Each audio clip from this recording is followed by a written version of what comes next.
I want to tell you a story about a god of the Northmen called Balder. The second son of Odin, he was beautiful, good and wise. He was fair of feature, he spoke fair words, he gave fair judgments. Light shone from him. Only good things were told of him. Yet he was the first of the gods to die.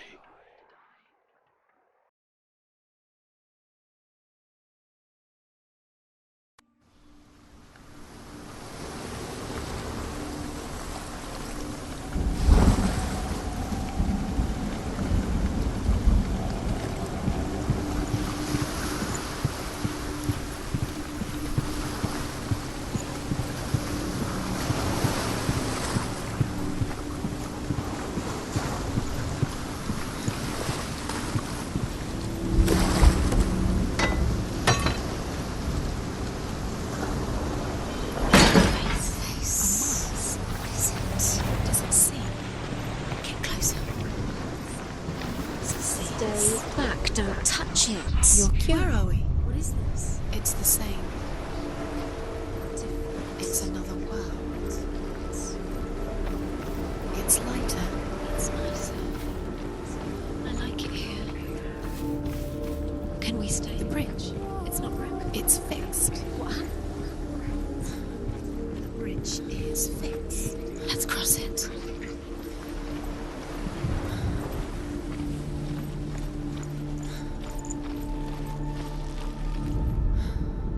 The Northmen tell this story about the death of Balder.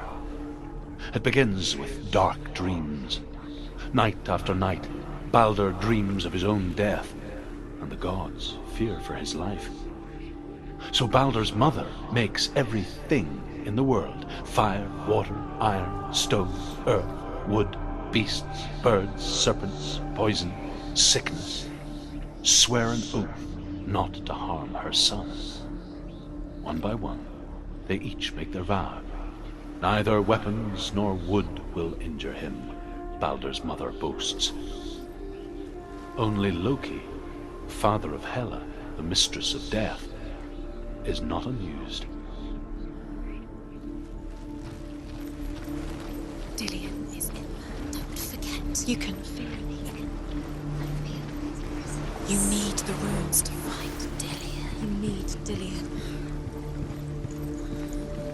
He's waiting for you. He always said he's close. Feel he's close. He loves you. Calling you. Dillion, we're here. Dillion. We're nearly here. We're close. Dillion.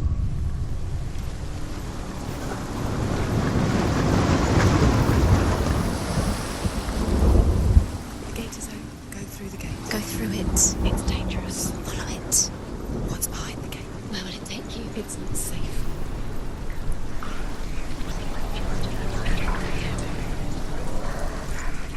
Dillion. There he is. There he is. What are you waiting for? Quick, find a way. Find him. Go through before he disappears. Where is he? Where's he gone? We're in the wrong world. He's not here, is he? She's in the wrong world. He's not in this world. He's in the other one. He's in the other one. He's in the dark world. The dark. The dark world. The world once seemed so simple. Black and white. Darkness and light. Narrow dividing lines of our own making. Dillion taught her to see further. To peek through the cracks and see the worlds of color stretching away from the gloom. And Senua explored new paths into the unknown.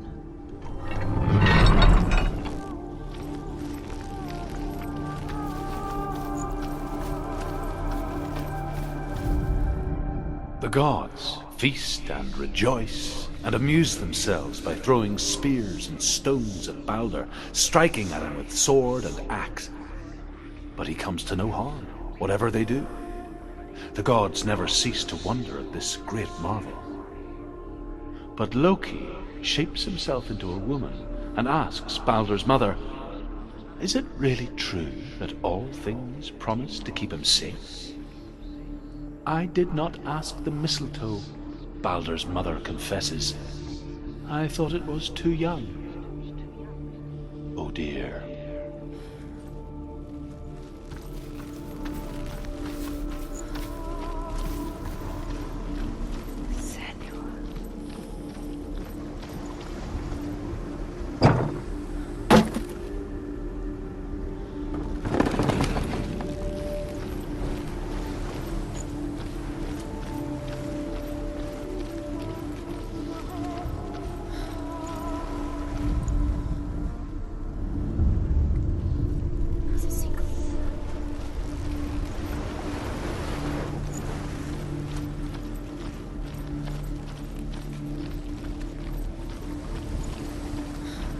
Dillian saved her.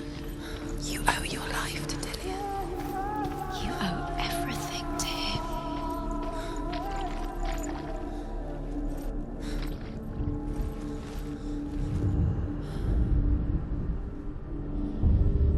Senua, you've got it. Why isn't he here? He's gone. He's in the dark world. He's gone to the dark world. You're in the wrong world. He's in the other world. The dark world. Without you.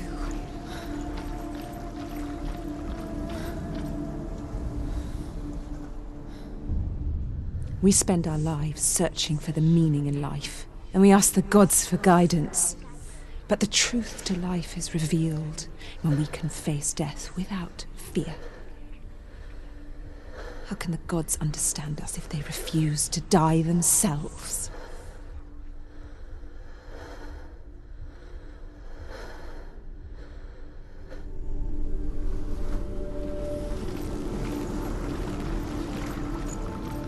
Do you even remember? His love is guiding you.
You are guilty. Was it worth it?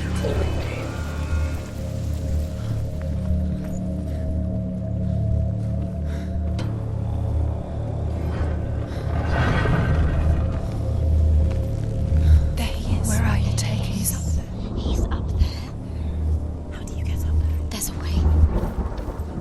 There is a way up there. Find the way. She can instruct him. You're nearly there. She can find the way. Loki makes a dart out of mistletoe and goes to the gods as they throw things at Balder. The blind god, Huth, was there. Loki asks him why he wasn't taking part. Huth says, I cannot see where Balder stands, and even if I could see him, I have no weapon. Loki replies, here is a wand. I will tell you where he stands. And Huth throws the mistletoe at Balder. It pierces through him, and to everyone's horror, Balder is killed. And for this, Huth is slain.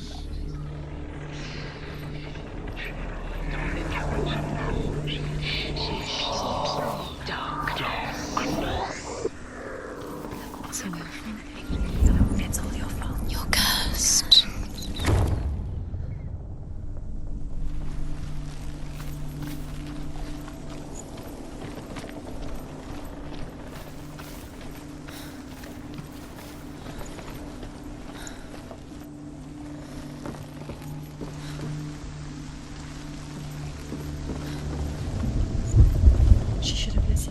The Northmen tell how the gods mourned Balder. His body was to be burnt on his ship, but they could not manage to push it into the sea, and sent for a giantess to do it. She comes riding a wolf and has vipers for her reins. She pushes Balder's ship into the sea with such force that the ground shakes and the rollers burst into flames. When Balder's wife sees his body carried onto the ship, her heart bursts with grief, and she dies. She's put next to her husband, and the pyre is lit, sending the dead to hell. But even so, the gods cannot accept his death.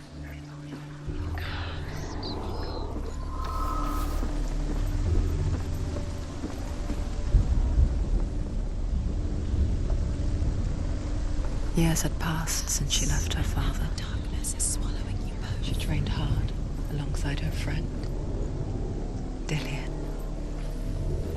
She saw things no one else could. Patterns, shapes, movement. An intuition that made her an exceptional warrior. Friendship turned to love. Remember, Dillian. But the shadow of darkness never let her go, and she was caught between two worlds. That of Zinbel and her past, and Dillian, her future. Two realities tearing at her soul. What if they're all about wasting your time just Dillian saved by minute by minute? What does she think she's doing? You're special. She thinks she can. They mean nothing. Being special. It could all be a waste of her time. The gods are just toying, playing. What if the gods are not messing with her? It wouldn't be this. First time.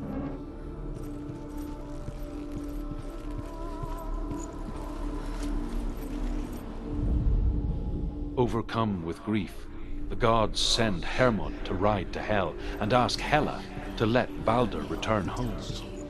All the gods are weeping, he says. Are they? Asks Hela. We shall see if he is truly missed. If everything in the world will weep for him, he shall go back to the gods. But if even one thing refuses, Balder stays with me. The gods send messengers everywhere. Weep for Balder, weep him out of hell. And everything wept. Men, beasts, earth, stone, trees, metal, everything. Except for a giantess they find in a cave. Balder was never my friend, she says. Let Hel keep what she has. The Northmen say that the giantess must have been Loki in disguise.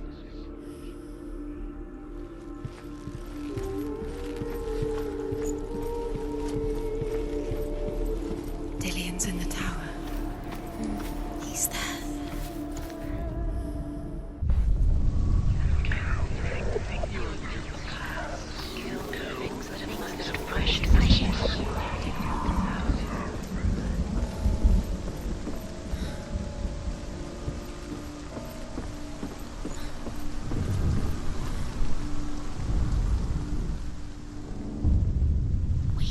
You have no time for this. Speed up.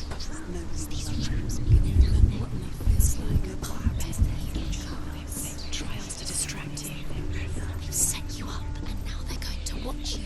What if these trials mean nothing? It's laughing at you. They take you no closer to Dillian. Dillian, and you're letting this get in the way. If they are just to tire you out, to make you weak before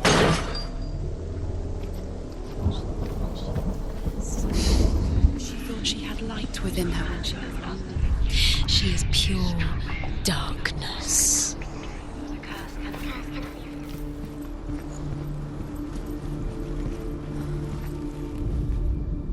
The Northmen tell how the gods punished Loki for Balder's death.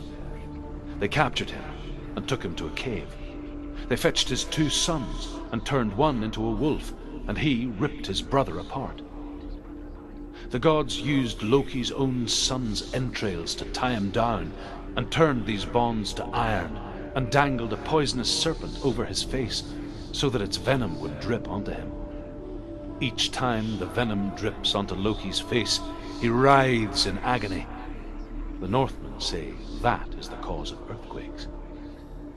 A reminder, perhaps, that if even gods must accept death, then so must we.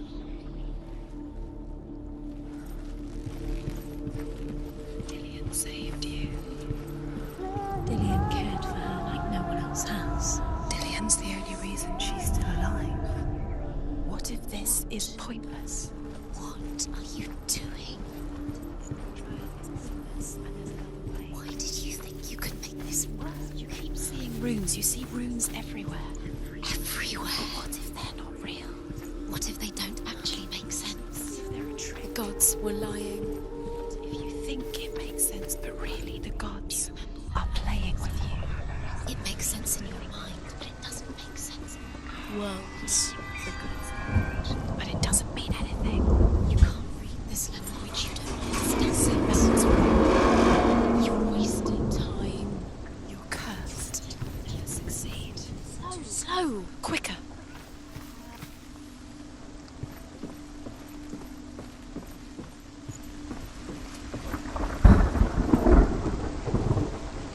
Dillian!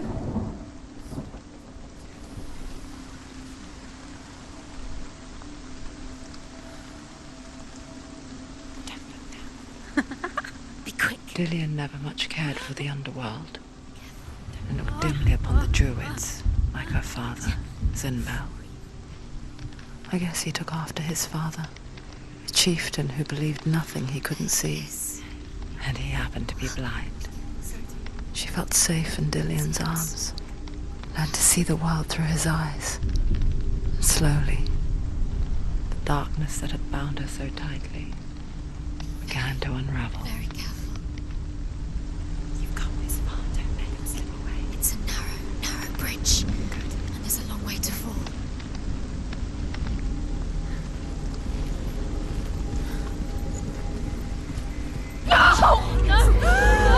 Where's he gone? It's your fault. He's disappeared. You've lost him to the sea. He's gone. You've lost him to the... He's gone to the water. He's drowned.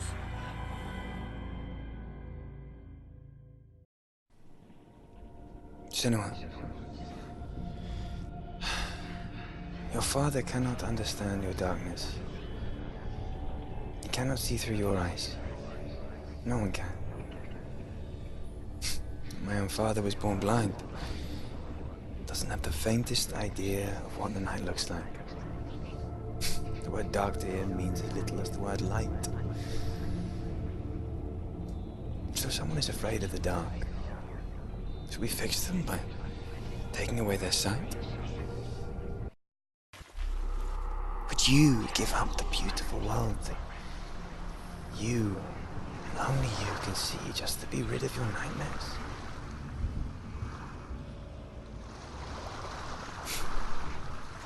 Or is this the price you pay for the gift you have? A gift that makes you so special in my eyes. Just another part of the person I love.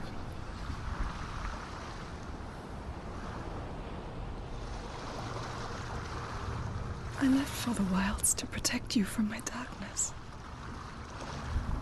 Because I love you. But it made it worse.